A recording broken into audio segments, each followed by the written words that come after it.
force on the planet. Unfortunately, this budget does not do those things.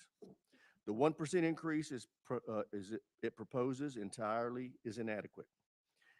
It actually is a 2% cut when you factor in inflation.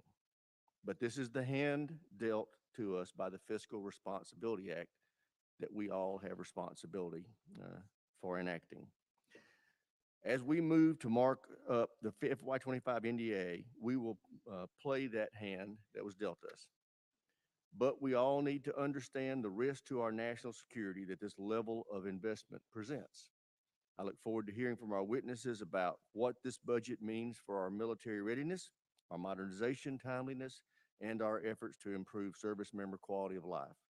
And most importantly, what this budget means for our ability to deter our increasingly undeterred adversaries. With that, I yield to my friend and colleague, the ranking member, for any opening statement he may have. Thank you, Mr. Chairman. I want to welcome our witnesses, Secretary Austin, General Brown, Mr. McCord. Thank you for being here, and thank you for your leadership in very, very difficult times. I think the chairman laid it out fairly well. It can be summed up as big threats and a tight budget, and you have to figure out how to make that work. But as the chairman noted, we have that tight budget because that's what Congress passed and the president signed, so we will have to find a way to live within it. I think the national security strategy lays out those threats quite well.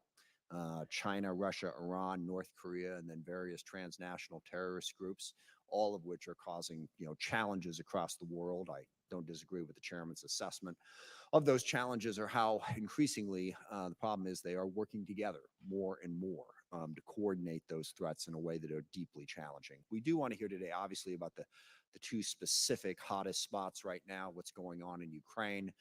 It is good that Congress finally passed the aid package to Ukraine. The months of delay were very costly. Would be very interested in your military opinion about where the fight in Ukraine goes from here, in Ukraine's ability to hold off the assaults that are coming from Russia.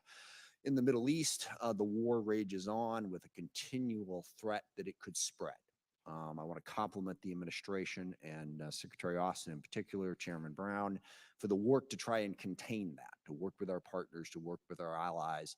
But that challenge continues. And I think it is even more important that President Biden continues his push to try to get a humanitarian ceasefire in Gaza with the release of the hostages. I know the president has been negotiating that. A number of terms have been put on the table. Hamas has repeatedly refused to accept that. I don't think we should stop trying to get to that humanitarian ceasefire going forward, and to work to make sure that we get more aid into Gaza. I know that we have begun to build the pier to help get aid in from the sea. Any and all efforts necessary must be put in place, which I very much appreciate.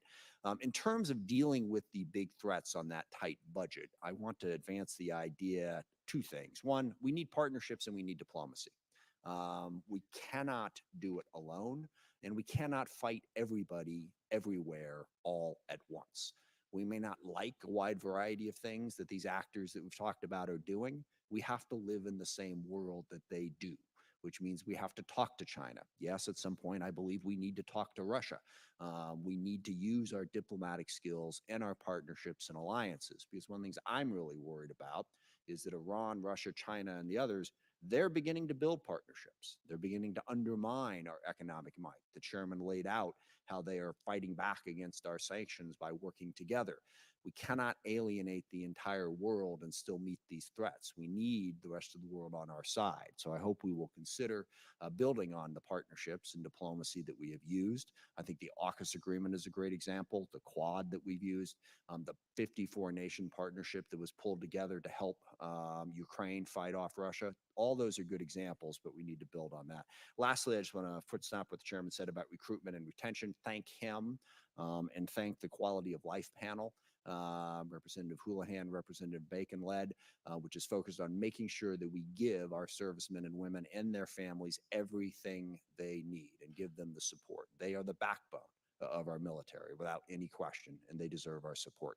With that, I look forward to the testimony, and I yield back. Thank you. I thank the ranking member. Our witnesses today are the Honorable Lloyd Austin, Secretary of Defense, General CQ Brown, Chairman of the Joint Chiefs Accompanying the Secretary and the Chairman is the Honorable Mike McCord, Undersecretary of Defense. He serves as the DoD's Chief Financial Officer and is available to answer questions. No small job, given that he's the Chief Financial Officer of the largest organization on the planet.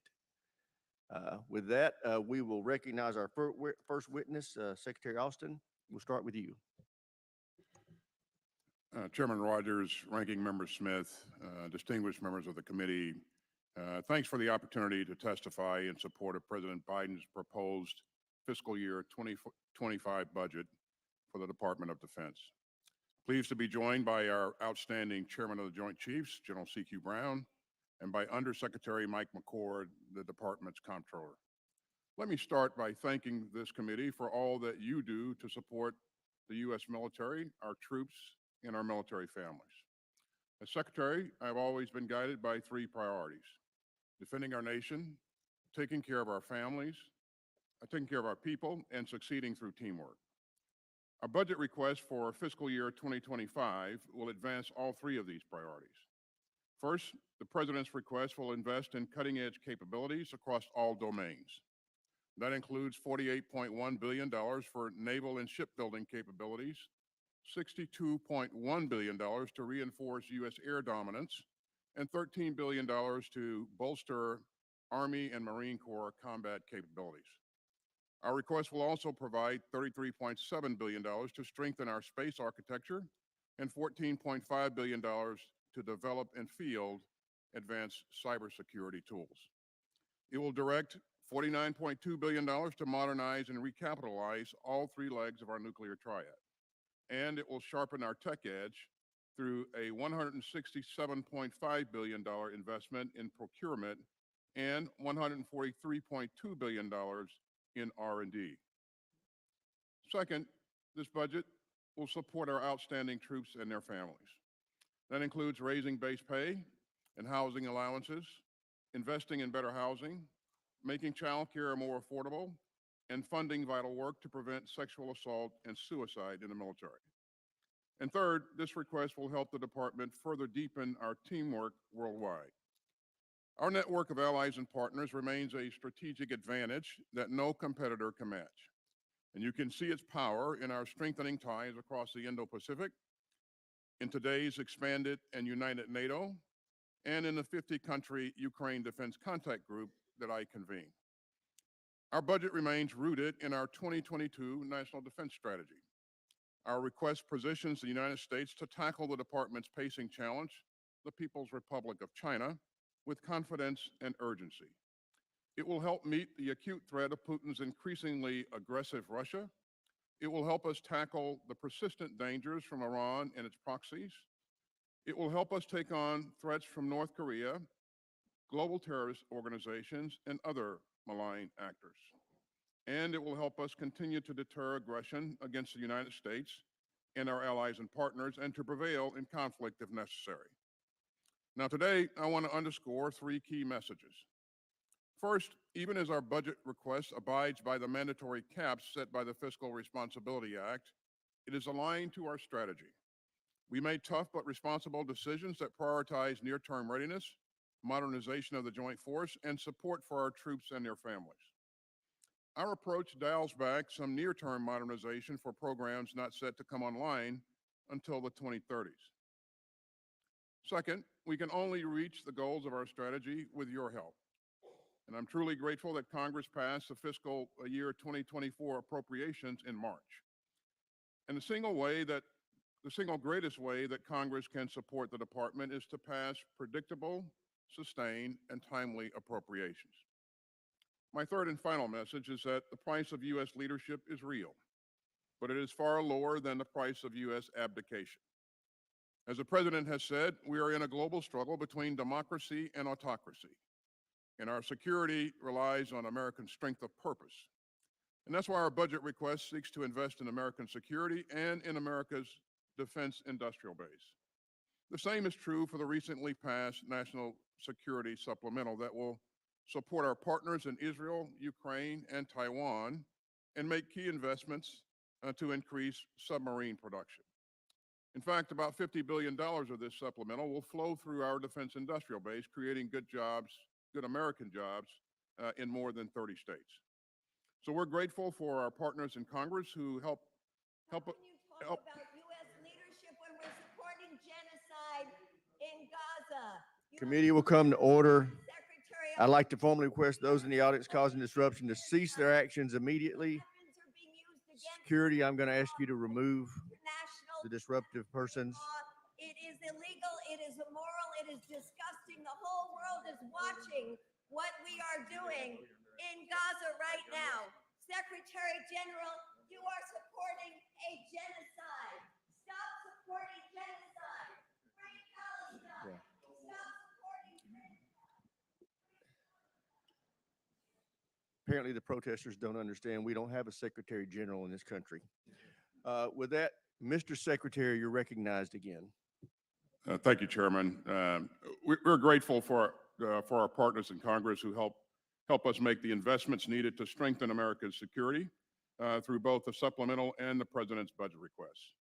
The U.S. military is the most lethal fighting force on earth, and with your help, we're going to keep it that way. And I deeply appreciate your support for our mission and for our troops, and I look forward to your questions.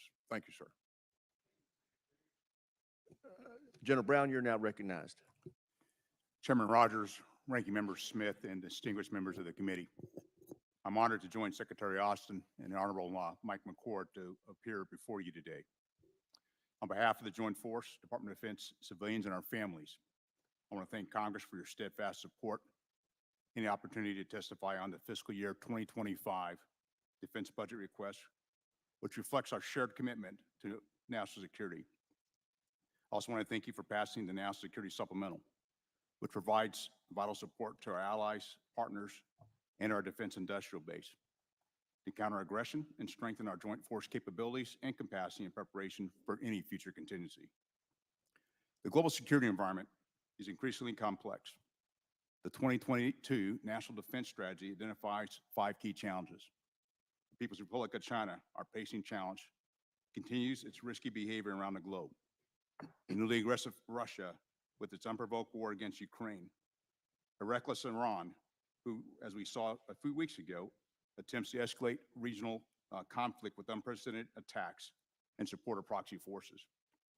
A destabilizing North Korea, which threatens regional security, and violent extremist organizations which leverage instability to advance their cause.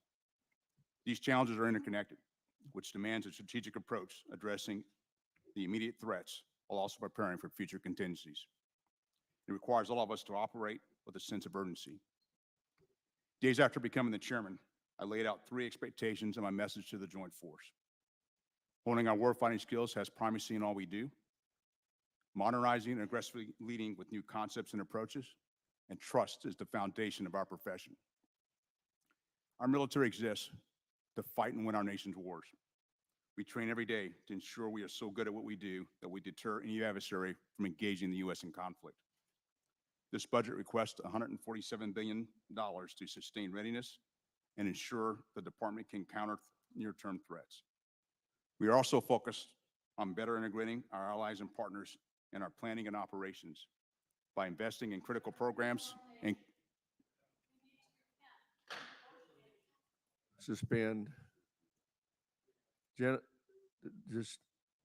will remain in recess until the disruptive individuals are removed from the chamber.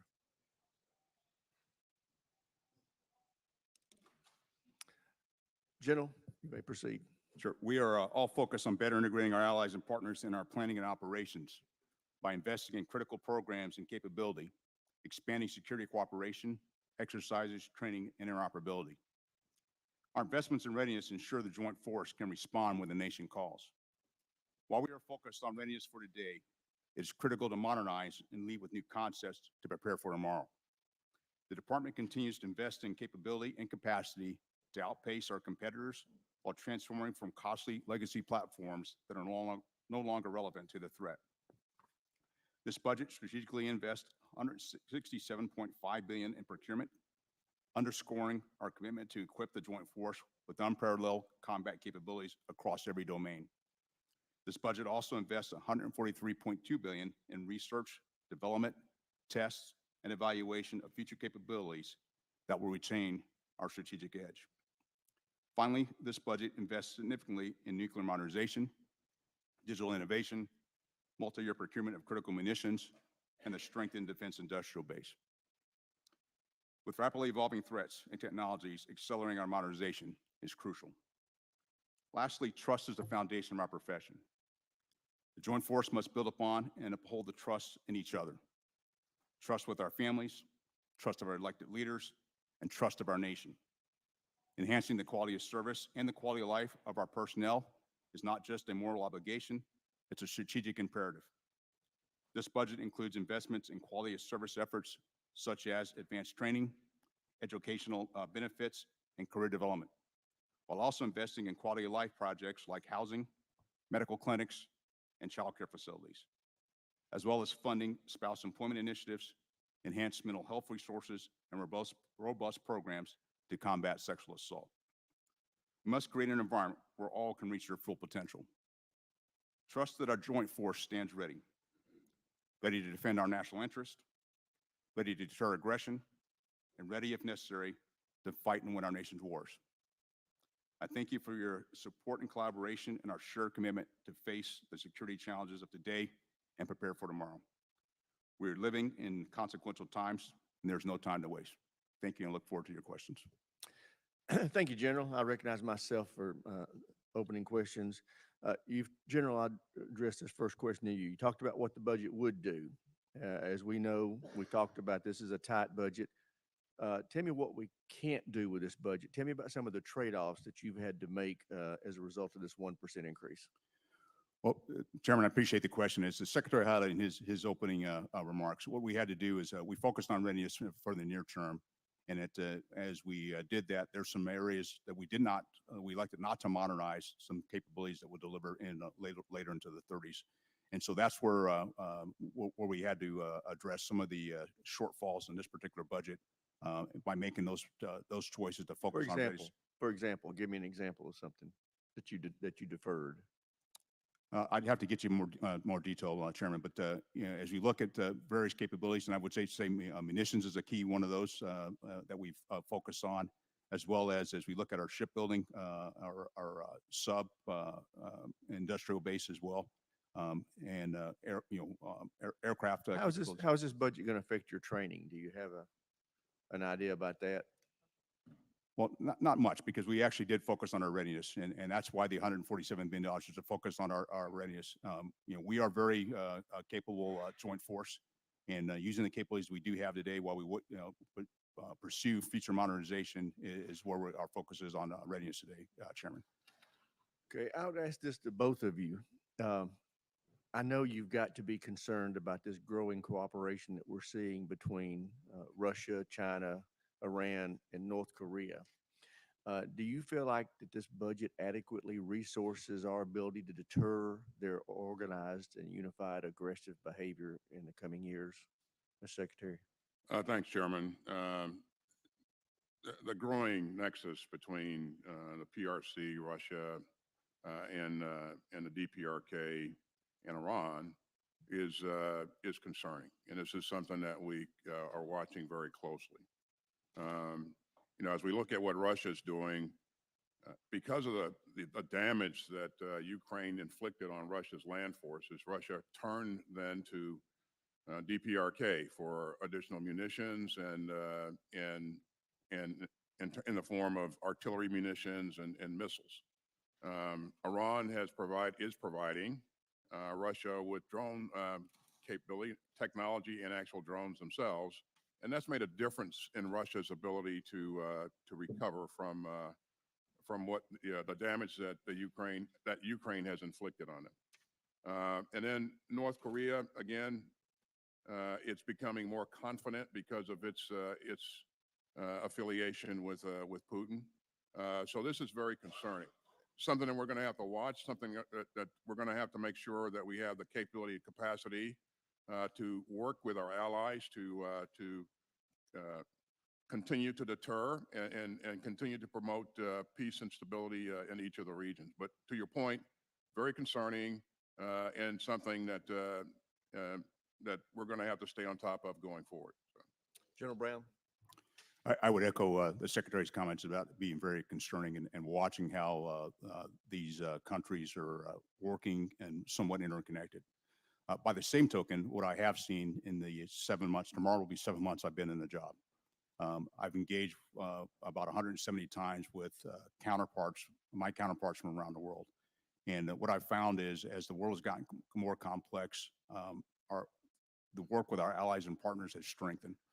We watch how NATO has strengthened. NATO is larger, but as I engage with nations in Europe, they're focused on the Indo-Pacific, and the Indo-Pacific nations are also focused on Europe because all these are it's a global threat to all of us.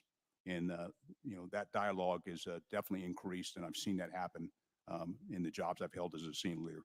When you talk to your counterparts around the world, what resources would they like to see us bring to the table as a part of that effort to combat or deter the behavior you just described? Well, what I would highlight is they were concerned about our collective defense industrial base and bringing capability. One thing I do find as I engage around the world is that U.S. capability, U.S. equipment is highly desired. And we've got to be able to provide that capability and equipment. And those are the things that they are keenly interested in. They're also interested in our ability to work and be able to interoperate, even when they have their own defense industrial base that they're also trying to increase as well. And so it's how we work together and to break down barriers, to be able to work across our industries, across our services, or across our governments will be important. Thank you, General. I yield to the ranking member. Thank you, Mr. Chairman. Obviously, there's a ton of topics we could cover. I just want to ask one question, and that is on recruitment and retention. I know Secretary Austin, this has been a particular focus of yours for some time. Can you update us on how we're doing? Obviously, the pandemic was a huge challenge coming out of that. There have been other challenges. Where are we at, in your opinion, on being able to recruit and retain the service members we need? You're right, sir. COVID really caused us a significant problem in our inability to get into high schools and work the areas that we typically work for recruiting. Post-COVID, we have been able to reverse those trends, get back into the high schools, to advertise in the right markets, to reestablish contacts with centers of influence. Each of the services has made a concerted effort to hire the right kinds of recruiters and put the right kinds of recruiters, out there to represent the services, and that's proving to be very, very helpful. As we look at where we are right now, we see the curves beginning to bend, and in favor of more productivity. I expect that Army, Air Force, Space Force, and the Marines will all make mission this year, just based upon their forecasts. And I attribute that to their hard work. I mean, they've been doing a lot to reverse these trends. And this is the tightest job market that we've seen in a very, very long time. So there are plenty of jobs for people to have or to get, and so this has been very competitive. But I think the services are doing the right thing, and again, I have to attribute this to their hard work and their focus. The senior leaders are focused on this in a major way, and I talk to them about this routinely. On top of that, retention is the highest that it's been in a very, very long time. And so when troops join us, they want to stay with us. And a good part of that is because of what you continue to do to help resource us to provide for them and their families. Thank you, General Brown. Well, thank you. As the Secretary highlighted, we do see a positive trend. And since I've been not only as a service chief watching this and coming through COVID and watching the numbers change, but also as a chairman, I've had a chance to sit down and meet with recruiters from all of our services. I've gone to one of our processing centers to take a look and ask questions about the things we can do to increase the throughput through our recruiting stations. At the same time, it's how we engage. And one of the things when I talk about trust, it's how we that have served, what inspired us to join, and how we inspire the next generation, and how we engage and show all the opportunities that are available by serving in our force or serving the nation at large. And so we do see some positive trends. And I would also say the same thing with retention. The numbers, we're meeting all of our retention, and we're doing very well there. But we got to continue. We can't rest on our laurels, and that's why the support of this committee and the Congress, particularly as you look at the quality of life, does play a role, because it plays a role not just for the member, but it plays a role for their family as well. Absolutely. Thank you very much. I yield back, Mr. Chairman. Chair, now recognize the gentleman from South Carolina, Mr. Wilson. Thank you very much, Mr. Chairman, and thank each of you for being here and your service on behalf of our country. And to me, it's so clear that the primary function of the national government is to do for us what we cannot do for ourselves, and that's national defense. And so your service is more important than ever. And putting that in the context too, what we're talking about is deterrence of peace through strength. And so what you're doing could not be more important. And I particularly appreciate military service. I have 4 sons who have served in Egypt, Afghanistan, and Iraq. My Navy son, the benefit of military service is so exciting. My son served as a Navy doctor in Naples. I now have 3 grandchildren who speak perfect Italian. So I look at military service as opportunity to serve, but opportunity for fulfilling and meaningful life. And so what you're doing, and I'm so happy to hear about retention being good, Mr. Secretary, that's great. Putting that in perspective too, your service today is more important than ever. It's been referred to in bipartisan with the terminology by Ranking Member Smith of partnerships among adversaries. The leadership that we have with Chairman Mike Rogers, who stood up against the dictators, and then your reference to authoritarians or autocrats against democracy. I like to phrase it as dictators with rule of gun who are invading democracies with rule of law. This is not a war that we chose. This is a war that war criminal Putin chose on February 24, 2022, when he invaded Ukraine and conducted mass murder. This is another indication with the invasion by Iran with its puppets of Hamas of Israel on October 7. And we need to do all we can to deter the Chinese Communist Party from an invasion of the terrific country of Taiwan. With all of this in mind, over and over again, we should be grateful. And I am very happy, General Brown, that this week it's reported that finally that long-range ATACMS have been provided to the people of Ukraine to defend their country, provided by Germany, the United Kingdom, and now the U.S. Additionally, I hope that cluster bombs are provided as quickly as possible. We have excess that need to be destroyed. I know a way to destroy them, and that is to send them to the people of Ukraine. It's been reported that war criminal Putin is jamming various precision munitions, causing lower accuracy rates for targeting than advertised. And it's very important that we equip Ukraine with the latest technology. With F-16s being provided to Ukraine by the Netherlands and Denmark, will the department be considering to have joint air-to-surface standoff missiles to be more advanced precision fires of the F-16s in the delivery package to Ukraine? General Brown. Well, as we bring on the F-16s, it's the not only the airplanes, but it's the training of the pilots, also training of the maintenance, but also bring sure we have the weapon systems to go with it. And that's part of the conversation we're having with the countries that are not only contributing F-16s, but as part of the Ukraine Defense Contact Group, there is an Air Force coalition that the United States is part of, and that is the dialogue that we're having to not only just get to the airplanes, but also get it to a full capability. And a good news, Secretary Austin. In December, Japan announced it's transferring Patriot interceptors back to the U.S. to replenish our stockpiles. Earlier this month, there was a joint statement with Japan. The administration wants to pursue co-development and co-production of missiles for forward deployed in the Indo-Pacific. This is great for the Indo-Pacific. It really follows, indeed, NATO coming together with Sweden and Finland, the assistance by the EU, of all people, for the people of Ukraine, for Europe. But with the Indo-Pacific, are there other examples of defense cooperation agreements that can be pursued to deter the dictators who seek to destroy Western civilization? Well, thanks, sir. As you know, we have done a lot of work to strengthen our relationship with the ROK. We have promoted a trilateral relationship between the ROK, Japan, and us. As you witnessed months ago, the President held a summit here in the United States with the leadership of those three countries. We've strengthened our relationship with the Philippines. And so now we have the ability to operate alongside the Filipinos in more sites in the Philippines.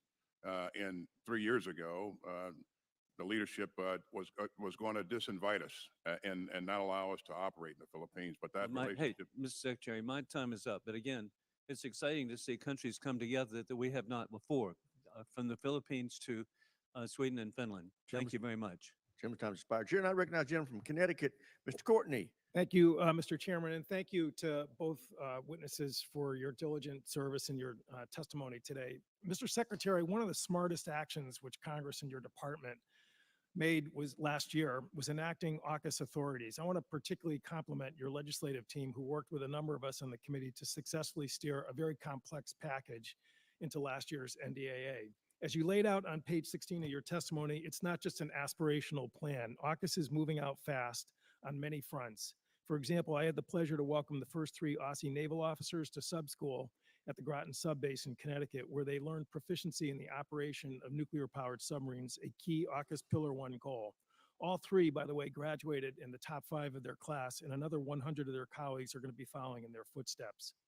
Mr. Secretary, having been on this committee for quite a while, it was quite striking to me the amount of focus in your statement on the need to grow and strengthen our nation's defense industrial base. On page 20 of your written testimony, you highlighted the department's publication last January, the National Defense Industrial Strategy, which was the first for the department to its credit. And that report honestly laid out, warts and all the painful history of neglect of that base, which goes back decades, and acknowledged particularly the damage that procurement instability from the Pentagon has done. Coming from a district with a submarine shipyard that was decimated by such instability from 1990 to 2010, I could not agree more. Over the past 13 years, however, Congress has led the way to stabilize that yard and other yards and their supply chains with steady 2 Virginia submarine per year procurement, and the workforce has rebounded from a low of 9,000 to 23,000 today. COVID's pandemic did slow down production, and it's undeniable that the recovering pace needs to continue to pick up. But I would note that contrary to the narrative coming out of the department, starting last fall of 2023, 4 submarines have been or will be delivered to the Navy by the end of 2024. USS Rickover, New Jersey, Massachusetts, and Iowa, and Idaho and Arkansas are slated to be delivered in 2025. The supply chain has rebounded as well, with Congress's SIB investments going back to 2018. Those investments need to continue, but so does procurement stability. Unfortunately, the 2025 budget plan has injected unexpected new instability by cutting a sub, a direct deviation from last year's fit-up in the Navy's shipbuilding plan. And I would argue is also contradicts the National Defense Industrial Strategy's warning about the need to maintain procurement stability. As the Wall Street Journal powerfully noted, U.S. submarine technology is a crown jewel of America's military power and a true advantage over a rapidly expanding Chinese naval fleet. Buying only 1 boat is a terrible signal for capital investment, and it tells adversaries that the U.S. is not serious about rearming. I don't totally buy that last comment, but I would say that having been home since the budget came out, I've talked to supply chain companies who are hitting the pause button on planned investments. This has a real ripple effect when that signal shows instability. One of the provisions of the AUKUS authorities was in the NDAA, Section 1352, is something that I think is really at the center of what we did last year, which is that it authorized the President of the United States to certify the sale of 3 Virginia-class submarines starting in 2032, 2035, and 2038. That president has to certify when that time comes that those sales are not going to degrade our own fleet. Nobody in this room knows who that president will be after the 2028 election.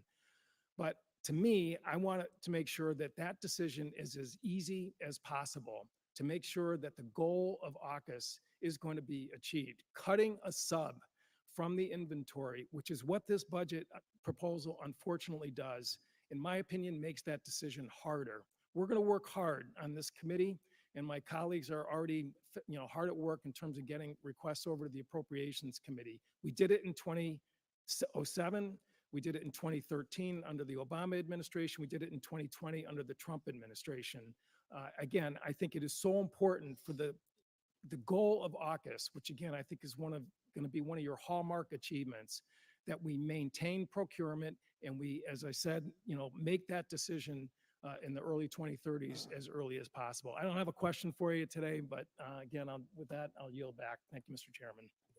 Thank the gentleman. Chair now recognize gentleman from Ohio, Mr. Turner. Secretary Austin, General Brown, and Mr. McCord, thank you for being here. Thank you for your leadership. Secretary Austin, I know you are aware that last week, our ambassador to the United States, to the United Nations, in conjunction with the Japanese, brought forth a resolution to the UN Security Council asking for all nations to prevent a dangerous nuclear arms race in outer space and to calling for a prevention of a nuclear arms race in space. This resolution was blocked, vetoed by Russia and abstained by China. Secretary Austin, what would be the effect if a nuclear device was detonated today in outer space? It would have devastating consequences on a lot of our capabilities in space, not only our capabilities, but the capabilities of other countries. And so for that reason, we think it's irresponsible for anybody to even consider deploying or employing a nuclear device in space. Well, Mr. Secretary, General Michael Trout, the commander of Germany's Military Space Command, agrees with you. He stated the worst case scenario of an indiscriminate nuclear blast in space, radiating out at a satellite frying electromagnetic pulse across low Earth orbit would be devastating, as you had said, for everyone. If somebody dares to explode a nuclear weapon in high atmosphere or even space, this would be more or less the end of the usability of that global commons of orbit. Deploying a nuclear weapon in space would also be counter to the United Nations Outer Space Treaty of 1967. In addition, it would have catastrophic effects on civilian use of space and our commercial use of space. Mr. Secretary, why would someone put a satellite in space that has nuclear capabilities to detonate a weapon in space as opposed to just use a missile or an ICBM to detonate a nuclear weapon in space? Certainly, a device like that could have a much more extensive impact and cover more ground, for lack of a better term, with one device than an anti-satellite weapon, which is directed towards a specific target. This thing would take away large swaths of capability, and as you pointed out, not just our capability, but also allies and partners, and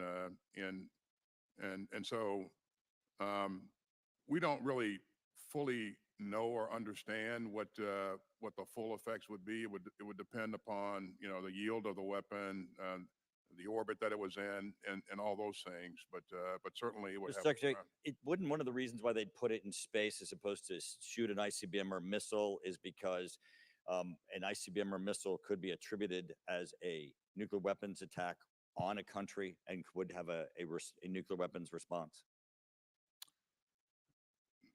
That's right. If it was an attack on one of our terrestrial capabilities, sure. But they also have the opportunity or the ability to use a ground launch capability to attack a satellite and take out some capability that's on orbit.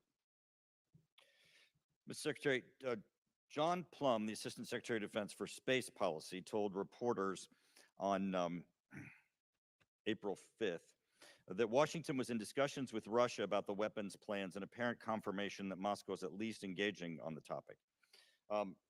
Is Russia developing an anti-satellite weapon with nuclear capabilities?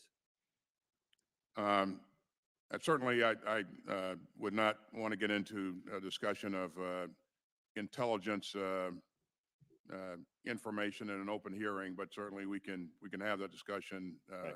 So, Mr. Secretary, the reason why I asked you the question and the reason why you're stumbling is because the Biden administration refused to declassify this information. So we're not able to have an open public discussion. But one thing I'm concerned about is that, Mr. Secretary, in your entire written testimony, you never mention anti-satellites as a threat. You certainly don't even mention nuclear weapons as a threat, but the administration's moving forward trying to get the UN Security Council to take action.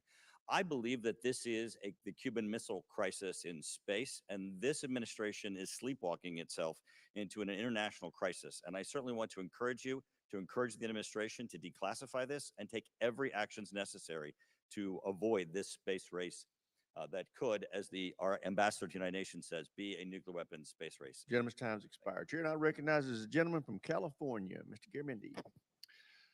Thank you. My colleague from Connecticut talked about cutting a sub. We make choices here, as you do at the Department of Defense also. Mr. Secretary, on December 9th, 2022, you gave a speech where you said, nuclear deterrence isn't just a numbers game, and that thinking can spur an arms race. You stressed the importance of working to reduce the global role of nuclear weapons, which we just heard from our colleague, and I happen to agree. For years, I've questioned the viability and the premise of the Sentinel program.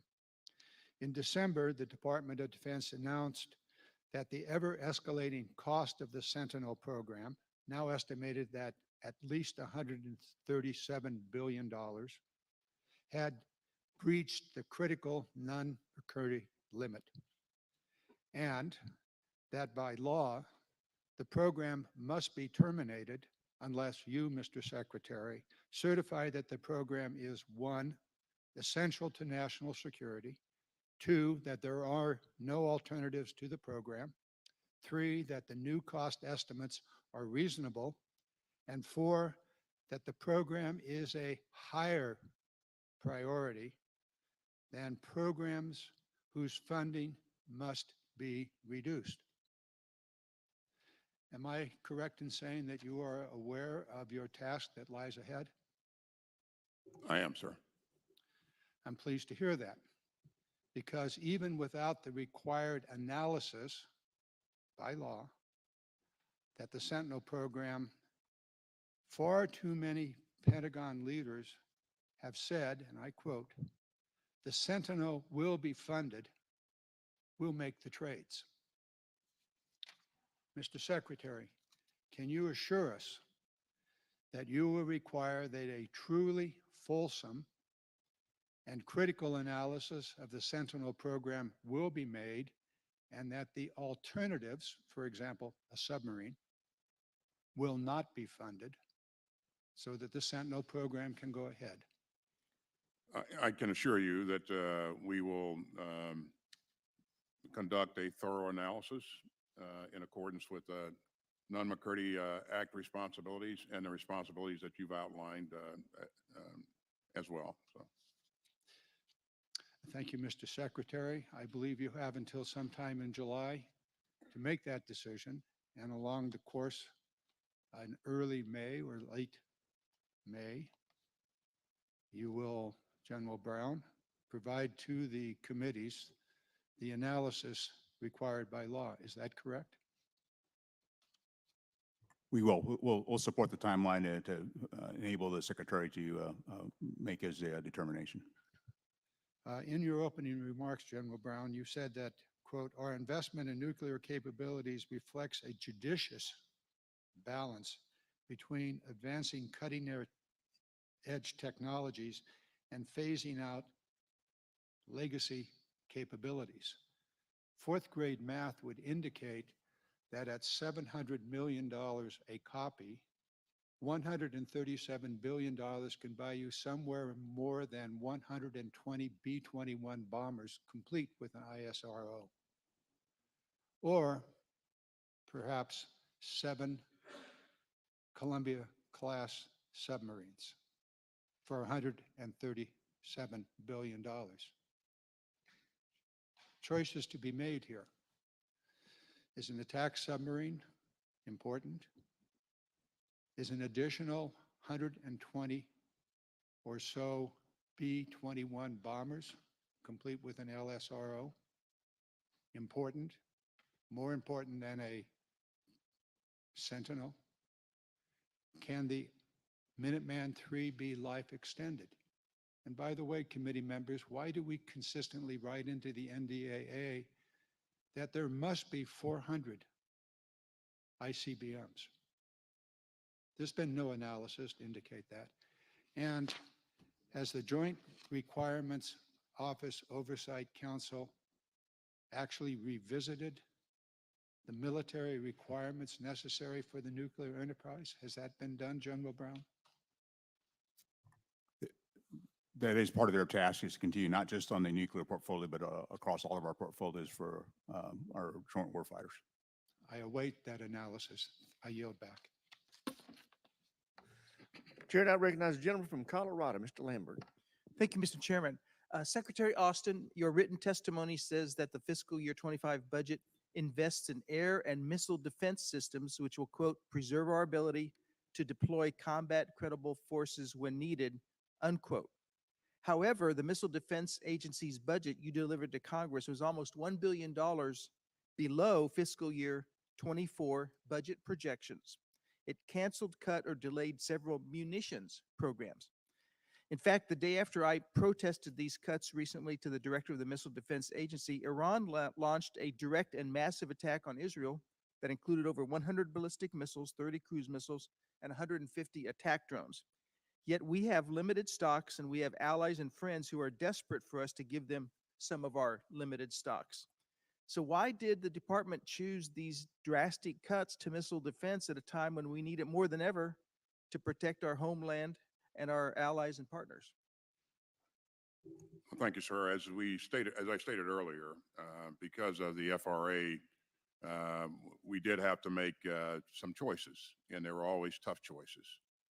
And we recognize that we needed to invest in current readiness, and we put a $147 billion request on the table to do that. And going forward, we will invest in those things that we weren't able to invest in this budget if we get support for an increased top line in the out years. Okay, the chairman asked you both specifically to give an example of something that's been deferred, and I've got one here I'd like to refer to. The budget you've submitted also delays the glide phase interceptor. This would be a defense against hypersonic weapons until after 2035. That's 11 years from now. And yet they have this capability today, Russia and China both, especially China. So how is this meeting the threat of hypersonics when we have this threat staring at us today to put it off till 2035? Yeah, again, for those capabilities those investments that wouldn't deliver capabilities until after 2030, for this current budget, we decided to not invest in that, but invest in that in later years. So. Well, thank you for clarifying that, but I'm thinking we need to re-examine. Sure, there's a lot of priorities here, but this is one we've got to re-examine.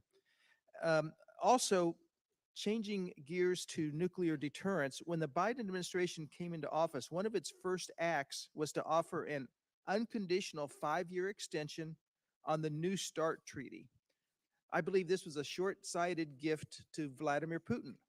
According to the State Department, Russia is now in its second consecutive year of violating the New START treaty.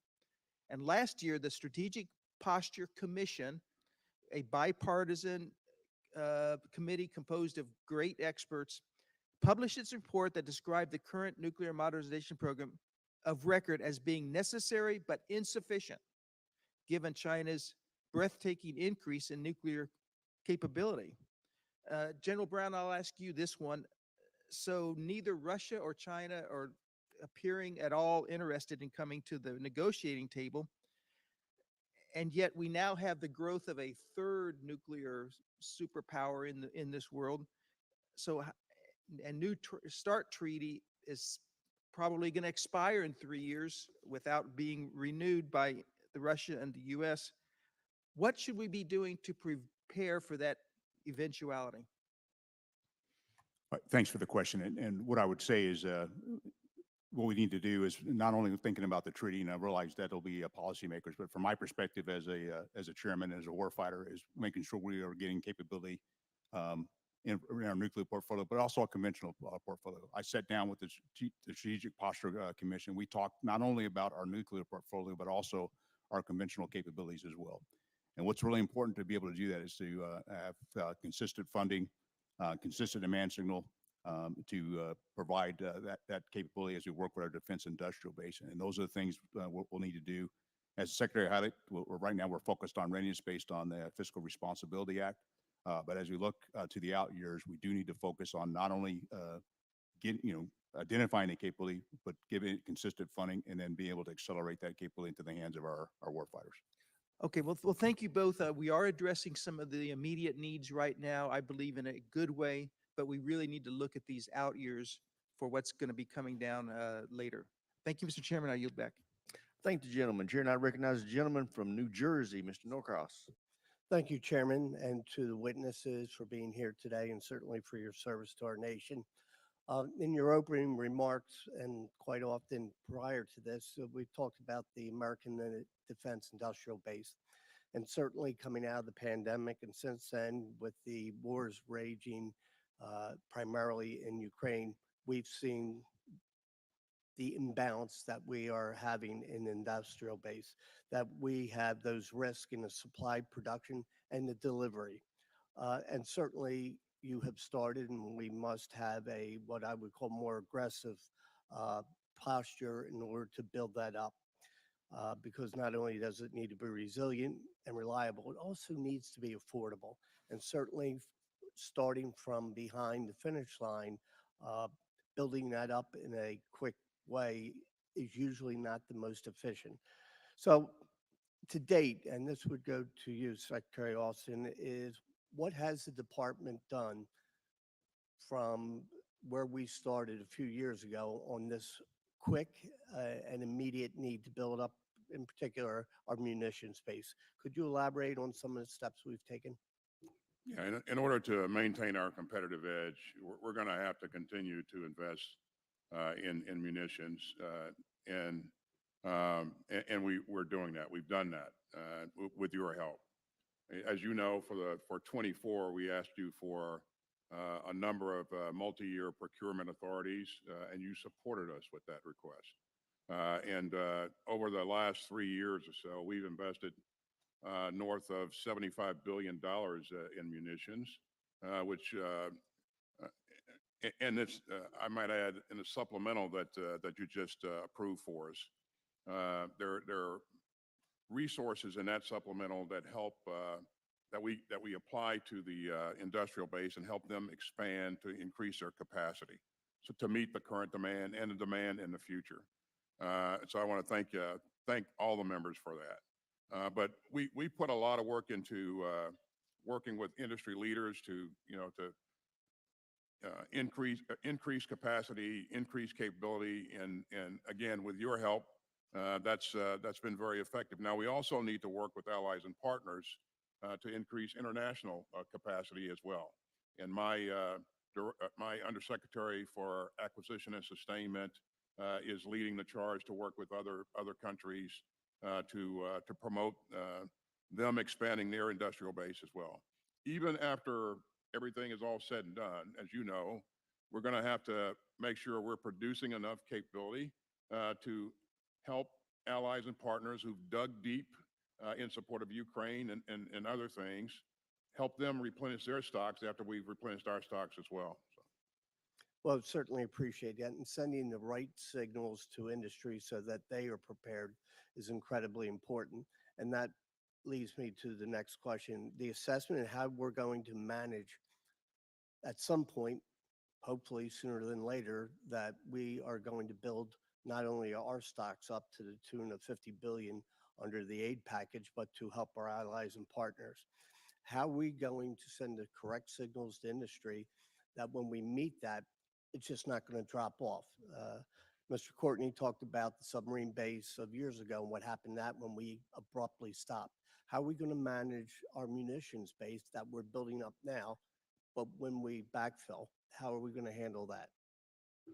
Well, it's certainly something that that we are focused on, and we will continue to work with industry on. There's certainly when the demand shrinks a bit, we have to be cognizant of the fact that we have to have a capability to rapidly expand if required.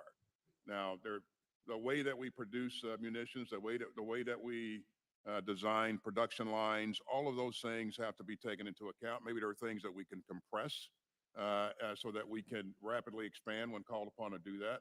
But those are things that that we're taking a hard look at, and industry has been very supportive thus far, and I expect that they'll be supportive going forward. We got to send the right signal to them to the point that you're making.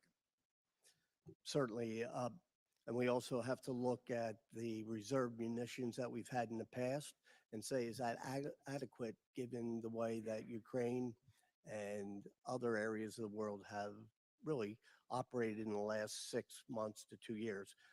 Certainly that is incredibly important, and I yield back. I thank the you. gentleman. Chair now recognizes the gentleman from Virginia, Mr. Whitman. Thank you, Mr. Chairman. I'd like to thank our witnesses for joining us today. Thanks so much for your service to our nation. General Brown, I want to discuss the cost and exchange ratios between our weapons and weapons of our adversaries. You know, I've talked all the time about the way we win this competition is we have to get more per our dollar than the Chinese get per their yuan or the Russians get per their ruble. And unfortunately today, that's not the case. I know you've supported CCAs and that sort of accumulation of mass where we can do quickly. I think that is absolutely where we need to be. I want to talk a little bit about the unit costs of where we are today. The unit cost for an SM-6 missile is $4 million. The unit cost for a Shahed 136, the kamikaze style drone that is being used by Iran against Israel, being used by the Russians against Ukraine, is $50,000 a copy. I'm not a mathematician, but this is not sustainable. I want to show the other slide too, where we talk about the annual production for SM-6 missiles. United States, we build 125 SM-6 missiles a year. If you look at the production of the Shahed 136, 6,000 a year. I'm not a mathematician, but this math just doesn't add up. There's no way that we can counter both in mass and in cost what we're seeing from our adversaries. And this is in many other areas around the world, and we've seen this developing capability. I want to make sure that we're doing more to do the right thing to counter these threats. I want to know, why does the Joint Staff, using the Joint Requirements Oversight Council, continue to support exquisite requirements in the face of these expendable platforms that our adversaries are using? Listen, we're going to go Winchester really fast, not just on ammunition, but also on money. Tell me, how are we getting to a point of where we are able to counter these Class 3 UAVs with mass and affordability? Well, I appreciate your question because I'm in the same spots you are. And that's why I often talk about we have to have capability and capacity. It's one thing to have high-end capability, but limited capacity, or low-end capability with a lot of capacity. And we've got to be able to balance across that. And so the examples you used for the SM-6, particularly in you look at the events that happened on the 13th of this month, we used a combination of capabilities to include air-to-air missiles, AIM-9Xs and AIM-120s. And so we got to have a range of capabilities in addition to non-kinetic capability, directed energy. And so that's where my focus is as the chairman. And I'm very much focused with the JROC to change that perspective to ensure that we are not just focused on this high-end capability, but we focus on a range of capabilities to ensure we have many opportunities and options that are cost-effective against the threat. Very good. Thank you. Secretary Austin, President Biden has said in the past that we will defend Taiwan if they are attacked by China. In your estimation, do we have the capability and capacity today to adequately equip our forces to pursue this mission of defending Taiwan? Our military is the most powerful military on the planet, and not only do we have more capability than anyone else, we in terms of the ability to use what we have on hand and to integrate fires and to maneuver responsibly and effectively. We also work with allies and partners and increase their capability as well. You've seen us do that pretty effectively in the Indo-Pacific thus far, and we continue to build upon that. AUKUS was mentioned earlier. This is an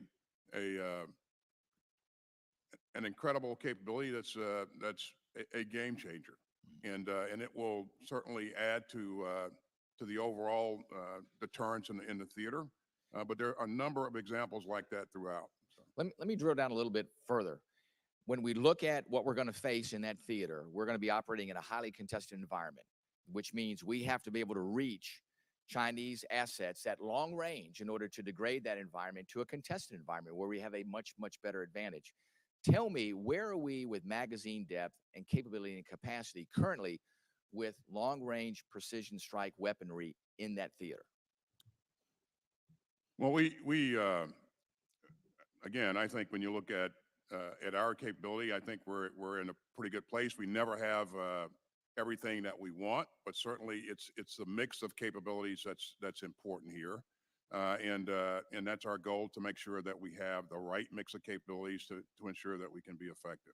Gentleman's time's expired. Chair, and I recognize the gentleman from California, Mr. Khanna. Thank you, Mr. Chair. Thank you to the witnesses for your service to our nation. President Sisi of Egypt has said that an invasion of Rafah would have catastrophic consequences, both for the humanitarian situation and for broader regional peace and security. President Abbas has said, quote, "It would be the biggest catastrophe in the Palestinian people's history." And yet this morning I read that Prime Minister Netanyahu is saying, with or without a hostage deal, he plans to go in to Rafah. Mr. Secretary, we're the greatest nation in the world. We're the most powerful nation in the world. This is not a time for vague ambiguities. Will you please commit today and send a clear message to Mr. Netanyahu that he should not go in to Rafah? What we have emphasized throughout is that they must do what's necessary to protect the civilians in the battle space. A much better job of what we've seen thus far. And as you know, there are north of 1 million civilians that have moved into that space, that if you're going to conduct operations, then those civilians must be accounted for and hopefully moved out of the area. And certainly, if they were going to conduct operations, we want to see a different approach to those operations as well. But thus far, we've not seen the civilians moved out of the battle space. And again, what they have said is that their operations will be sequential, where they account for the civilians and move the civilians out of harm's way before they would. Let me ask you this, Mr. Secretary. Would you oppose it if you don't see a plan? If tomorrow he goes in without a plan, would you oppose that? Of course I would. Yeah. And would there be consequences in that case if Netanyahu goes in without a plan? The consequences, of course, that would be determined by the president. Would it be on the table to stop offensive weapons if he did that? Again, that's determined by the president. What would be your military advice if he did that? I'll never share my military advice that I give to the president with anyone. So.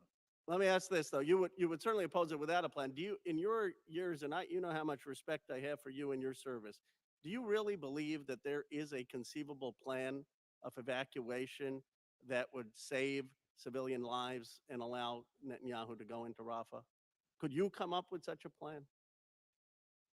I could, but it takes time, and of course we see some signs that they are moving towards that direction, but in terms of all of the things that need to take place before an attack happens, we've not seen a number of things that we believe that will have to happen before. What are those things that you think need to happen in terms of a plan that would give you confidence that civilian lives will be protected?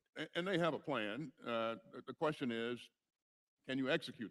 Are you executing the plan, and how much time are you allocating for? What are the main concerns you have of what you've, either the lack of plan or lack of execution? Lack of execution.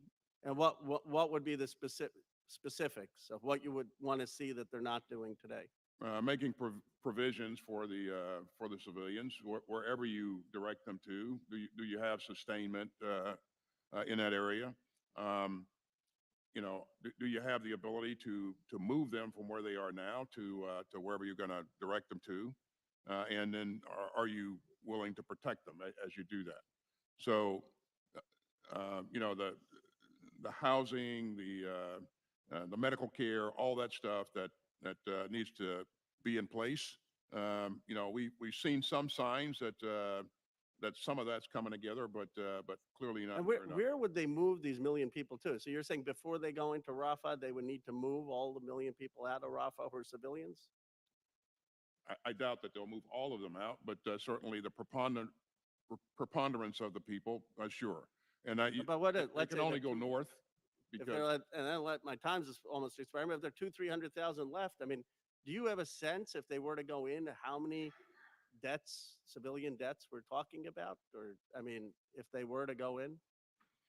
well, there have been far too many deaths, civilian deaths already, and we certainly, if they were to go in, we certainly would want to see things done in a much different way. And the number of civilian deaths would depend upon what they're doing and how they're doing it.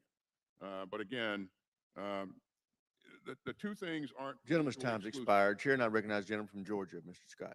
Thank you, Mr. Chairman. I ask unanimous consent to submit for the record an article from Financial Times dated April 28th, 2024, Without objection, so ordered. titled "Western Banks in Russia Paid 800 million euro in taxes to the Kremlin last year. Figures represent a fourfold increase on pre-war levels and come as profits jump at European lenders still in the country." And Mr. McCord, I know you've gotten away without questions, but since your degree is economics and with a master's in public policy, I'm going to come to you with part of this. In this article, one of the paragraphs reads, "Western lenders have benefited from the imposition of sanctions on most of the Russian financial sector, which has denied access to the SWIFT international interbank payment system. That made international banks a financial lifeline between Moscow and the West." Secretary Austin, when you started, you said this is a choice between democracy and autocracy. I agree with you 100%. Russia has faced sanctions from the U.S. and our European allies. Those sanctions have in many ways been ignored. India has certainly bought oil from them, skirting sanctions, and we talk about China. We expect that from China. I would have hoped that India would have supported democracy a little better than they have. My question, Secretary McCord, is how do the Department of Defense and U.S. interagency partners and the militaries of our European allies coordinate to ensure the sanctions enforcement? And how does Ukraine win if the sanctions are not enforced and Russia's economy is allowed to continue to grow? Mr. Scott, I would say from the start, the administration's approach on Ukraine has been emphasized interagency. Treasury and state in particular have the lead on some of the items you mentioned, export controls and sanctions. But we have between military assistance, security assistance, economic assistance, humanitarian, export controls, and sanctions, applied that whole of government approach. You're citing, I think, some of the, if you will, human nature problems that you have of incentives around the world to try and evade these for individualized gain, perhaps. But I know that Treasury in particular has worked hard to have a effective regime on the front.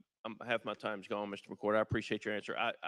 I respectfully disagree with you. I think that the Biden administration could have done more to enforce the sanctions, and I think that our European partners could have done more to enforce the sanctions. And I think that if Russia's economy was not growing, then Russia would not have been able to reconstitute its military and its military industrial base the way they would have, and it would not be costing the Ukrainians what it is in people, and it would not be costing the world what it is in support financially and with weapons if the sanctions had been enforced.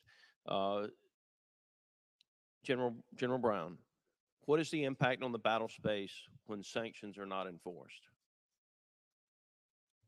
Well, not being an economist, but being a warfighter, I think the key part I would highlight to you is the access to capability on either side. And that can determine the outcome of a military conflict. The quantity and the quality of the weapons that your opponent has because of the money they have. Is that a safe answer? That's a fair statement. That's my concern with the sanctions not being enforced, not just by the Biden administration, but by our European partners as well. Do you have the necessary authorities to take military action against the shadow fleet of vessels that's illegally transporting Russian oil and funding Vladimir Putin's war? That is not something that we are, from an authority standpoint, that we are, as a military, focused on right now. I mean, we've been focused on supporting Ukraine, and we work closely with the interagency on how we identify to address. I have a tremendous amount of respect for you, General Brown, and you too, as well, Secretary Austin. But I will tell you, supporting Ukraine means defeating Vladimir Putin in Russia. And if we're going to defeat Vladimir Putin in Russia, then we have to do two things. One is we have to enforce the sanctions so that his economy will fail and he cannot continue to reconstitute his military and build the weapons that he is and supply the weapons that he is. And the other thing is we've got to be willing to punch him back inside Russian territory. And so when I see a Biden administration that won't enforce the sanctions and our European allies not enforcing the sanctions, and then when Ukraine hits Russia in Russia, Biden saying, please don't do that anymore, Jim's that's a time's problem. expired. Chair now recognizes the gentleman from Massachusetts, Mr. Keating. Thank you, Mr. Chairman. I want to thank our country's leaders in defense for their service.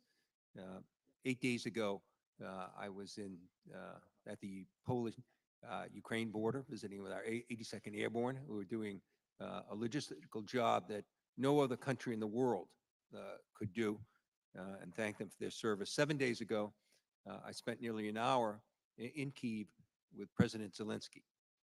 During that time, we had a far-reaching conversation, but time and time again, the most important thing he hammered in to all of us, there's only 4 of us, bipartisan group, but was the need for air defense.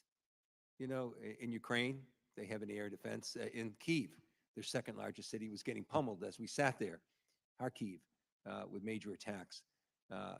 He thanked us for the supplementary package, but can you tell us what we're able to do to help Ukraine's air defense? They're a resilient country. They're producing their own armaments in the midst of a war. But what can we do to improve that air defense? Well, certainly, thanks, sir. And first of all, thanks for visiting, and thanks for your support, and along with all your colleagues to get the supplemental approved. That was a big measure of assurance to our colleagues there in Ukraine and to our allies in NATO. So as you know, I convene some 50 countries every month to talk about how we're going to continue to provide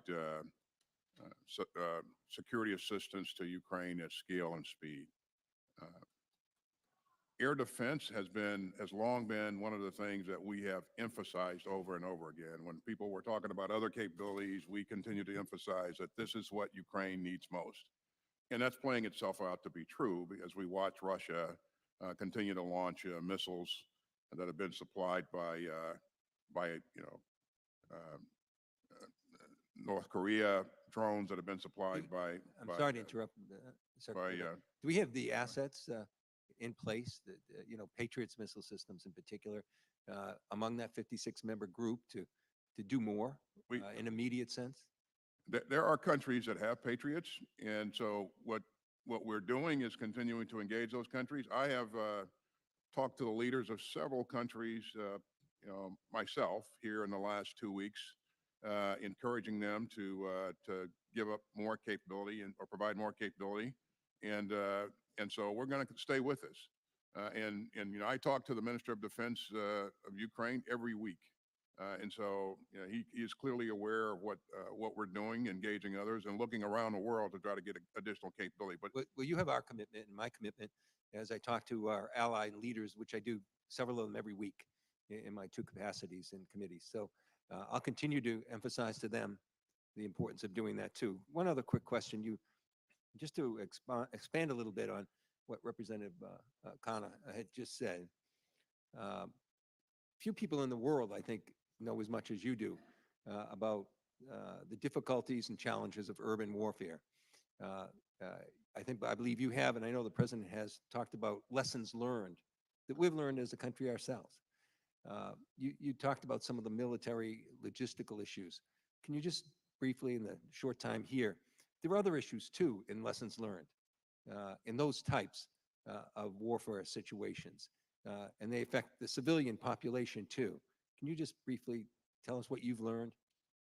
It's clearly one of the lessons that we've learned is that you have to make sure you're doing all you can to protect civilians, and because if you don't, then you'll create a longer-term problem for yourself as some of those civilians then turn against you in the future.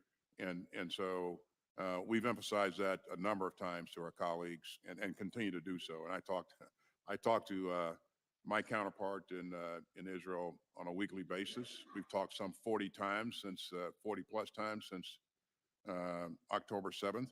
And these are things that we continue to hammer home. But yeah, I think it's an imperative. Yeah, and I must say, your constant efforts all through this, given the fact you overcame some of your own health issues, is really extraordinary. And I want to thank you for that, and I yield back. Chair now recognizes the gentleman from Tennessee, Dr. Desjardins. Thank you, Chairman. I thank the witnesses for their service and appearing here today.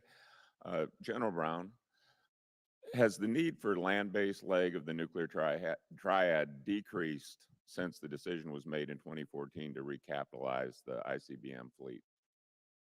No, it is not. Okay.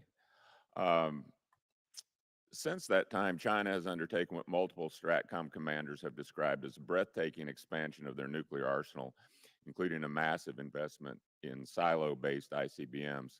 Do you think that that strengthens the case for modernizing our ICBM fleet? It does, and I would say just when you think about our complete nuclear portfolio, not only our ICBMs, but also with our maritime-based capabilities, but also our bombers, all those play a role. Particularly when you think about the aspect of not only you have a PRC that's advancing, but you also have Russia as a nuclear threat as well. Okay, so to be clear, it's your best military advice that we'll need an ICBM capability for the foreseeable future. Is that correct? It is, because that it's all part of the triad, and each part of the triad actually plays a key role to ensure that we're able to not only our strategic deterrence, but the extended deterrence it provides for our allies and partners as well. Good, thank you. Secretary Austin, I agree with your sentiments that Ukraine is morally right in its resistance against Vladimir Putin and the Russian army. However, I don't think that alone should guarantee United States assistance to carry on this fight in perpetuity without any clear, coherent plan or strategy. And these feelings are shared by my constituents in Tennessee, and I think their frustration is building as the question of what the end game is here continues to go unanswered. Can you help us today describe how things are going to turn out better in the upcoming 8 months? We're over 2 years into this war. We've contributed a lot of money. We've just approved another $61 billion. How do you see this playing out over the next 6 or 8 months?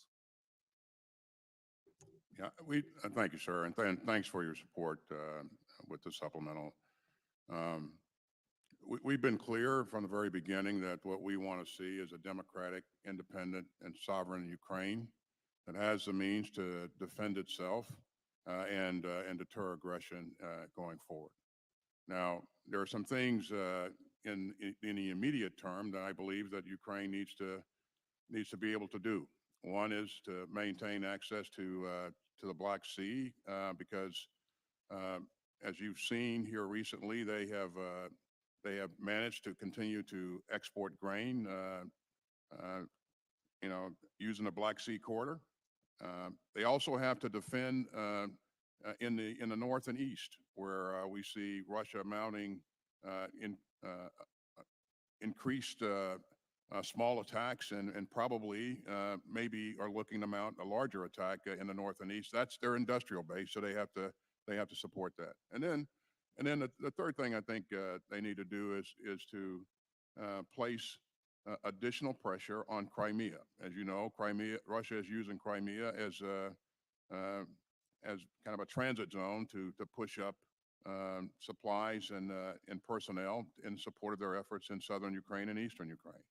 So again, our overall goal is to make sure that Ukraine, at the end of the day, remains a democratic, independent, and sovereign state that can defend itself. Okay. And that doesn't really answer the question as far as a strategy. Maybe I didn't ask it directly enough, but I mean, as far as an end game, do we see a peace settlement? Do we see outright victory? How long will it be before they come back to the well? We just did 61 billion. There's been a lot more prior to that.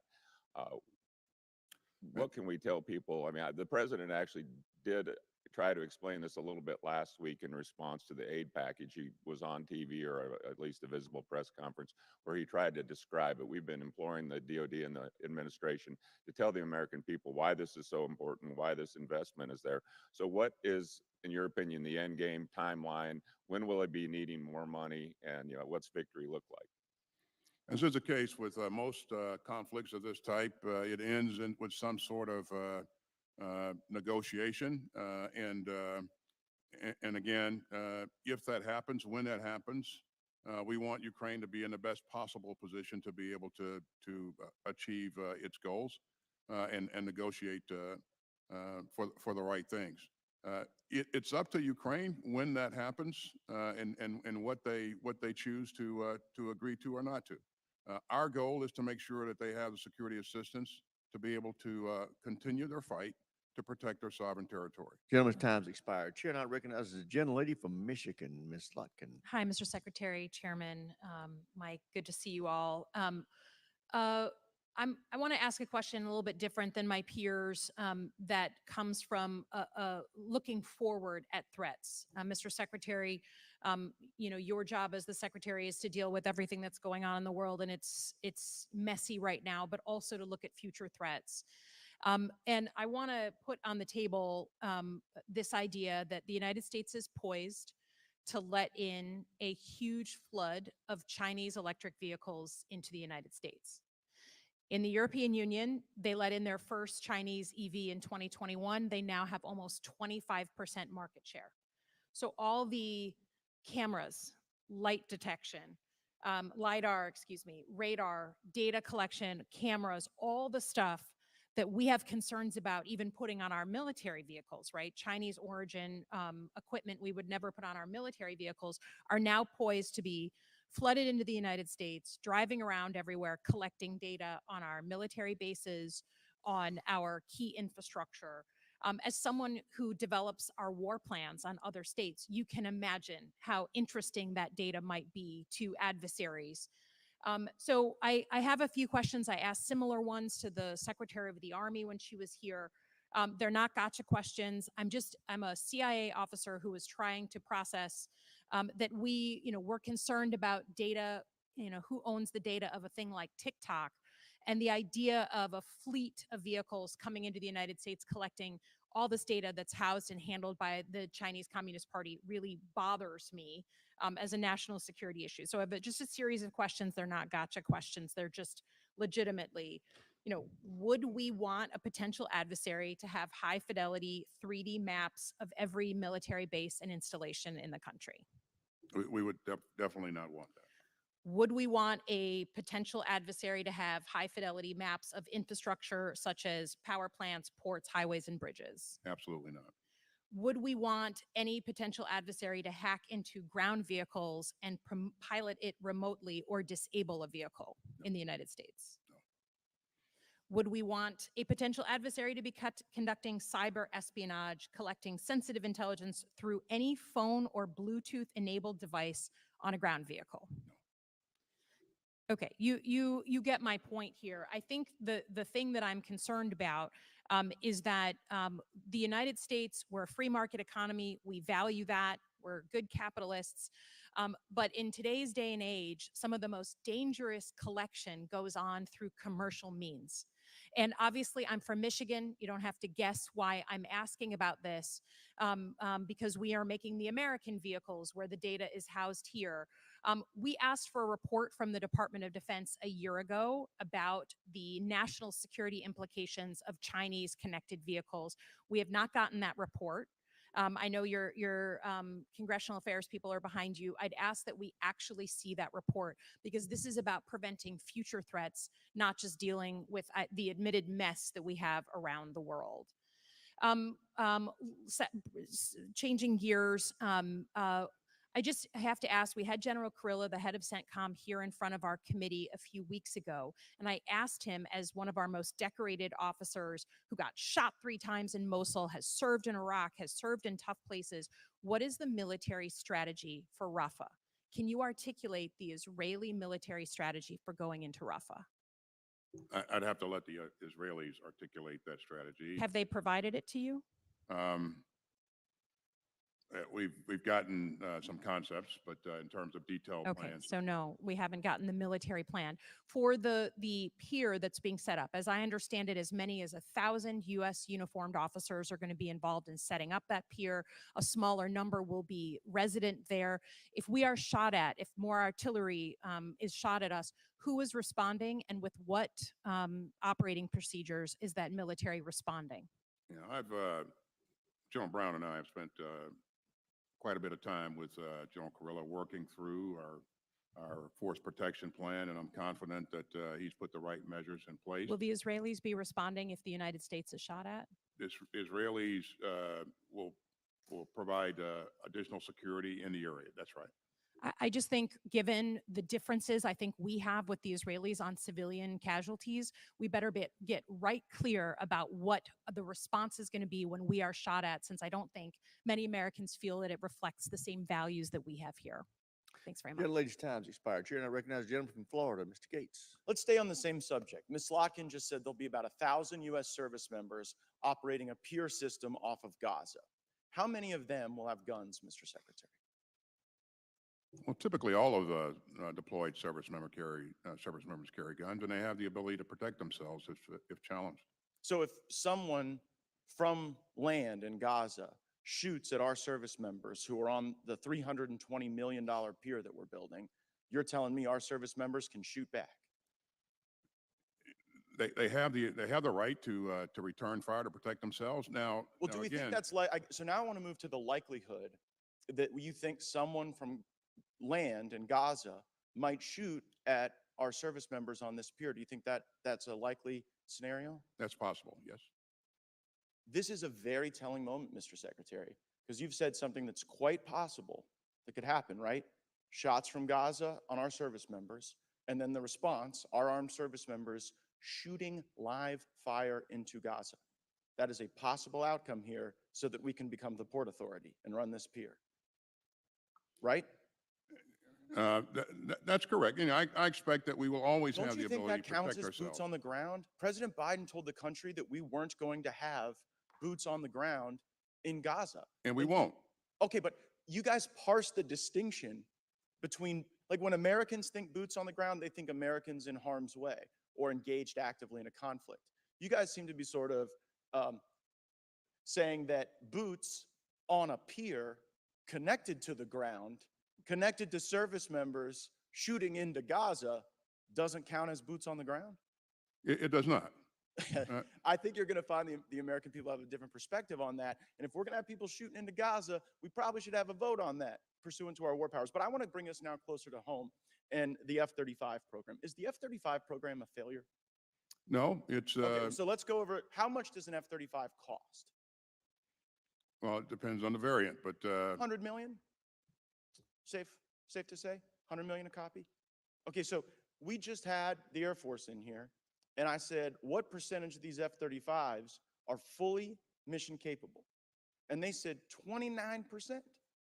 Do you have any basis to disagree with that assessment? I don't have any basis to disagree with the Secretary. So at 100 million a copy, 29% being fully mission capable, does that seem low to you?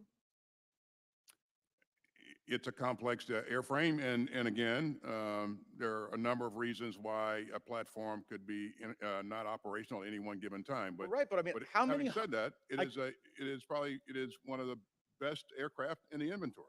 The best aircraft in the inventory. Well, Mr. Secretary, there's a GAO report that takes a very different view. Mr. Chairman, I seek unanimous consent to enter the GAO report entitled F-35 sustainment costs will continue to rise while planned use and availability have decreased. Without objection, so ordered. It reads, costs to sustain the F-35 fleet keep increasing from 1.1 trillion in 2018 to 1.58 trillion in 2023.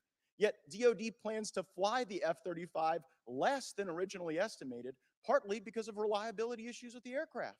The F-35's ability to perform its mission has also trended downward over the last 5 years. Is there any of that in the GAO report that you disagree with? I don't, no. Okay, so how many $100 million paperweights do we own? I would not categorize the F-35 as a paperweight. Well, if it's not mission capable, if it's, what do we just stare at it and admire it?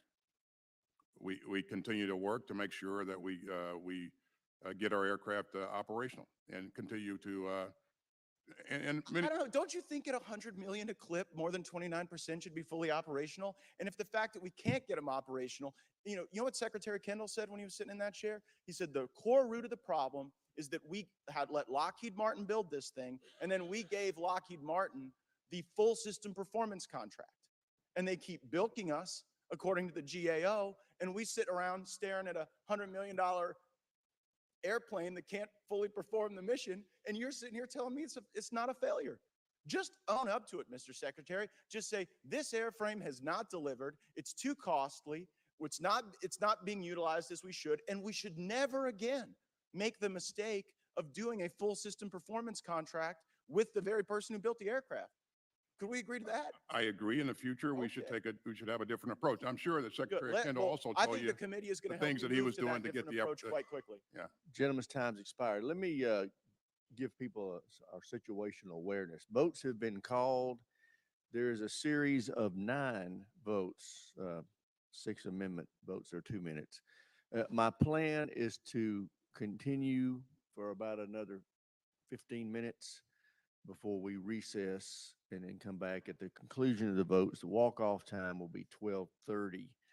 With that, Chair, I recognize the gentleman from Massachusetts, Mr. Moulton. Thank you, Mr. Chairman. Mr. Secretary, you said your budget priorities are near-term readiness, modernization, and support for troops and families. Those absolutely seem like the right priorities for me. Chairman, you've famously said, quote, accelerate change or lose. And of course, you're talking about our pacing challenge, China primarily. But Mr. Secretary, you also explained that your budget, quote, dials back some modernization. Now, how is that compatible with accelerate change or lose? So those platforms that won't deliver capability before 2030 are the ones that we chose not to invest in this budget. Now, we recognize that we will invest in those programs in the out years, and that'll require an increase in the top line. Mr. Chairman, most of this committee is in wholehearted agreement that this budget is inadequate, but why would you delay modernization rather than following the lead of the Marine Corps and just cutting old systems, many of which are big and expensive to maintain? Well, that's part of the dialogue we have with our Congress, and that's what the challenge that I see in some cases where, as we look at the capabilities that we have to have today, at the same time, as we transform the force to the future and balancing between the two, and that's where the focus has been across the force. This is an area that we got to continue to have dialogue of the things that we were willing to let go of, so we can actually invest in and modernize in the future. Well, I have no doubt that this is your philosophy.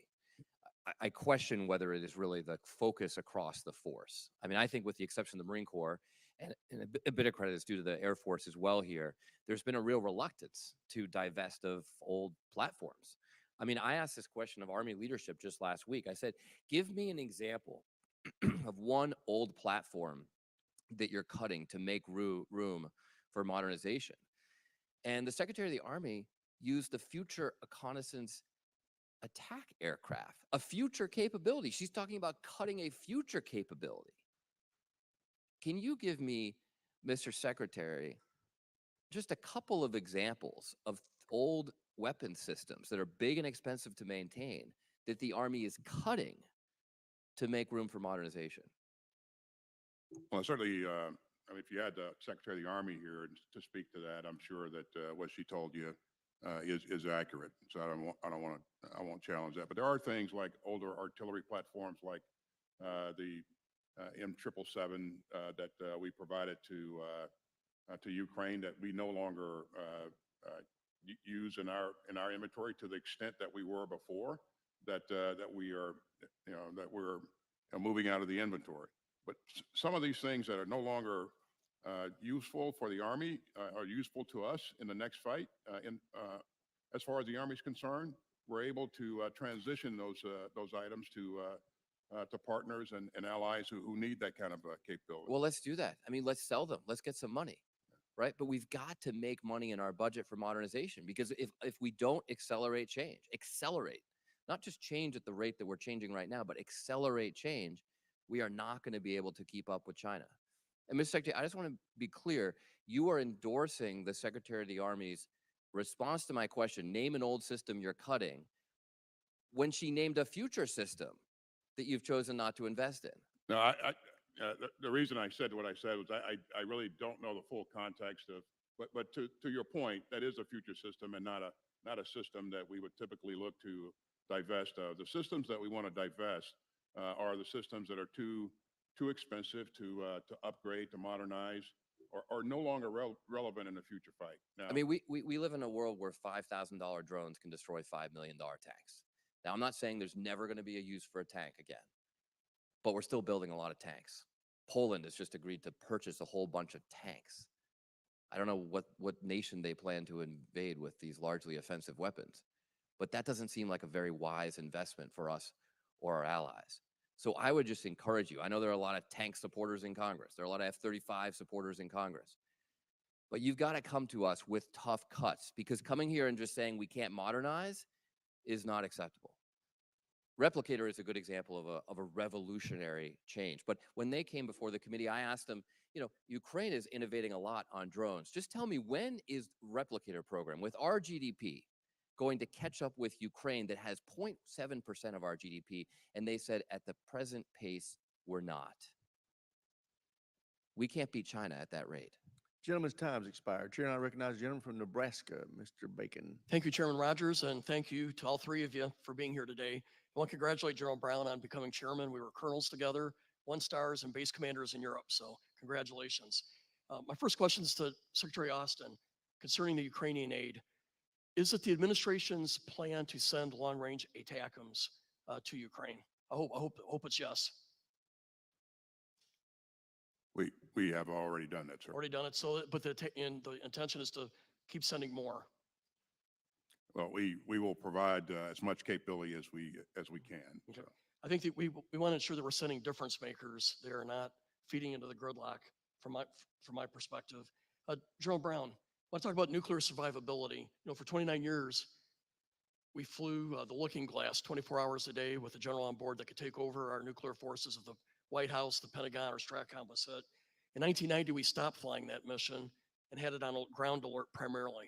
We think the threats are back to what they used to be with the behavior of Russia and the behavior of China. And now we have weapons that can strike us in 15 minutes. So we think it's even more imperative to have this capability. What are the plans to bolster our nuclear command and control survivability? This is a representative. It's an ongoing conversation about how we advance our nuclear command and control and maintain that nuclear command and control in the environment we're operating in today, particularly against the threat. I would also say, as we advance in technology, there's also opportunities to change that approach as well. And so that's where our focus areas are, as we look at combined joint all-domain command and control, how that also feeds into our new command and control as well. I know there's alternative ways to provide that same capability, but my impression has been, this has been under discussion for years now. I think at some point we need to resolve it and have a plan so that we can, and it's not really for us, it's for Russia and China to know that no matter what they do, they can't catch us asleep and can't decapitate us. And so it seems to me that we should have a plan soon, because I just feel like this has been an ongoing discussion of what we should be doing. So I just want to submit that to you. Back to you, Secretary Austin, on Taiwan. Deterrence starts today, and I'm under the impression, or we're being told, that there's a huge backlog of weapons that we owe Taiwan. One report was 20 billion. What are we doing to expedite getting these weapons to Taiwan? Well, I stood up a Tiger team to address this issue as soon as we came on board, figure out what the nature of the backlogs was, and then what are the things that we can do to work through those backlogs and get this capability to Taiwan and others, quite frankly, as quickly as possible. They came up with a number of insights. That task force still exists, by the way, and my challenge to them is to continue to work through challenges and obstacles to make sure that we're moving as rapidly as possible. As you know, sir, there are a number of things that go into this equation. You know, industry, industrial issues and challenges. You know, you name it. But again, I think we have been able to move some things forward a bit faster. But this work needs to continue on. We're going to reduce the backlog. I can't predict to you exactly when that's going to be, but I think you know, it's a thing that we'll stay focused on. At day one of the war is too late, and we just know the best way to stop it is sea mines, harpoon missiles, long-range air defense, and so I think, you know, obviously it's imperative that we expedite those deliveries. My last thing I would like to point out to Secretary Austin, or at least discuss, we put 31 recommendations together to improve quality of life in the military. One of them was a targeted pay raise for E1 through E4. You know, some of the leaders in OSD, I'm not saying yourself, pushed back on that, saying the pay is adequate. But yet we have good evidence that many of our junior enlists are on food stamps, relying on food banks, and we just think we got to do better. And there's an article that came out today, or it was yesterday, that fast food restaurants are paying more than our E4s are getting, who are not married. So we hope that we'll have your support for a targeted pay raise for E1 through E4. And with like 15 seconds left, would you care to comment? Well, I want to thank you for the support that you've given us to date. You know, I asked you for a 4.6% pay raise for the force in 23. You supported us. In 24, the budget that was just appropriated, we asked you for a 5.2% pay raise. You supported us for that. That's the Gentleman's largest time's pay raise expired. in 20 Chair years. now recognizes the gentlelady from New Jersey. My intent is to recognize the gentlelady from New Jersey and the gentleman from Indiana, and then we will recess till about 12:35. Thank you, Mr. Carol. Chairman. And Mr. Secretary General Brown, thank you for coming today. I'd like to start off because in February, I went with a Haas Codel to Rafah, in part to see what was going on because of the concerns over the building humanitarian crisis in Gaza. We then went to see Netanyahu, and I said to him at that time that there was a growing humanitarian crisis which he needed to address urgently. I encouraged him to open up the Erez crossing, to get more humanitarian aid into Gaza. He did not address this in any marked way until the World Central Kitchen bombing in April. At that time, he did begin to address it, but still not nearly enough to stop the ongoing crisis moving into famine in certain parts of Israel. So part of National Security Memorandum 20's requirement is that the DoD weigh in on Israel's certification that they are addressing this humanitarian crisis. And that's coming up in a little bit over a week, as I understand it. Mr. Secretary, can you tell me about your conversations with the Israelis, your discussions about our values and why this is critical, and what the response has been? Well, this is a point I make frequently with my counterpart, and encourage them to do everything that they possibly can to protect the civilians in the battle space and use the weapons appropriately. Now, this is a professional military, and my expectation and the expectation of our government is that you know, they do in fact do that. So this is again, to answer your question, a conversation that we frequently have, and again, we'll continue to have those conversations because it's really important. In terms of you know, our assessment, that the assessment that's upcoming, as you know, the state is working on that assessment, and I'll confer with Secretary Blinken at some point, but we've not had that conversation yet. And along the same topic, we continue to hear Netanyahu say he's invading Rafah. The president continues to push back against that. There still seems to me to be no viable option for a humanitarian corridor or even a place to receive the 1.4 million people in Rafah right now with tents or humanitarian aid. Certainly the vetting process alone, while Netanyahu suggested it would take him 2 weeks to do, I don't think any of our military would suggest that that is enough time. Can you talk about any discussions you've had with the Israelis regarding Rafah and what you believe their war plan there is right now? Again, I emphasized a number of times that they must do what's necessary to take care of these civilians that are not combatants and move them out of the battle space and take care of them wherever you move them to. And you have to allow sufficient time to do that appropriately. And we've had that conversation a number of times. I have seen them put some things in place, but you and I know that there's a lot more that needs to be done before we can say that they've accounted for these civilians and taken care of them. I've also asked them to do things sequentially. So that must be the first thing that must be done before they consider any other military operations. So. Thank you. And then changing topic, I've grown increasingly concerned because we've seen some of the Supreme Court cases on abortion, and recently one of those has been EMTALA, the Emergency Medical Treatment and Labor Act, and Title 10 does not cover that. Title 10 does not cover what EMTALA calls stabilizing care for our civilian facilities, meaning it's not just the health, it's not just the life of the mother, it's the health of the mother. I remain concerned that our service women are not being given the opportunity or the protections of their health. And that means that in these hospitals, their reproductive organs are not protected. So in other words, the doctors are not required to give them treatment simply to preserve their ability to have children in the future. Have you looked into this, and are we taking any further steps to protect our service women and give them better reproductive health care? No, we've not, the reproductive health care policy that we have in place does not specifically address the issue that you raised, but it's a valid issue for sure. I would recommend you get her an answer for the record because we got to go to Mr. Banks. General A's time's expired.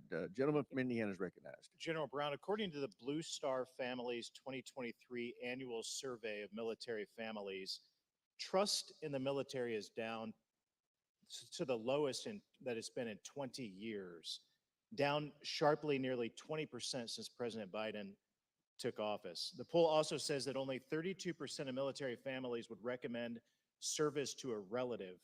That's down 55% since 2016. The National Independent Panel on Military Service and Readiness poll says that 68% of active military members have witnessed the politicization of the military. And the Reagan Institute poll in November of 2022 says that only 48% of Americans had a, quote, a great deal of trust in the military, down from 70% in 2018. What do you attribute that to? Well, I appreciate the question. And, I'm not sure what I attribute it to. But one of the things I'm focused on, and I highlighted in my message to the Joint Forces, trust is the foundation of our profession. And what I'm focused on is, as a chairman, is that our trust goes to our members, to their families, our local leadership, and to the nation. You would agree those are disappointing numbers, startling, if they are true? Well, really fact. I will tell you that, as a senior military officer, I want the nation to trust us. And when I see numbers like that, it is disappointing. And my goal is to lead by example. General Milley testified in this room that, quote, I want to understand white rage. What is it that caused thousands of people to assault this building and try to overturn the Constitution of the United States? What do you think he meant by that, and was it appropriate? I don't know what he meant by it. Was it appropriate? I'm not going to comment on it. General Milley confirmed that he secretly called Speaker Pelosi about President Trump's mental fitness and nuclear command authority. Do you think that's acceptable conduct of someone in your position? Well, I'll tell you, in my position, what I will continue to do is provide professional military advice. Would you ever be open to a call with Speaker Johnson about President Biden's mental fitness? I'm going to, when I talk to Speaker Johnson, I'll talk to him about the things that are tied to It wouldn't my be, making it wouldn't be military advice. appropriate though, would it? Someone in your position. I'd focus on providing military advice. General Milley told his aides that President Trump was preaching, quote, the gospel of the Führer. Do you think it's okay for the chairman of the Joint Chiefs to compare the commander-in-chief to Hitler? But in my position, I would. Really, yes or no, General, No. Is that appropriate? It's not appropriate. General Milley testified in a question to me that he, quote, does interviews regularly with print media, books, documentaries, videos on TV because, quote, it is a part of a senior official's job. Do you agree that talking that frequently to the media is part of your job? Do you talk regularly off the record to book authors? Since I've been in this position, I haven't talked to a book author, but I do talk to the media off the record. Okay. General Milley testified to the Senate that he talks to the media, quote, 2, 3, 4 times a week. And that it is, quote, very important to make sure that senior officials talk to the media. Do you talk to the media 4 times a week? Not quite that frequently, no. During his farewell address in reference to President Trump, General Milley said, quote, we don't take an oath to a wannabe dictator.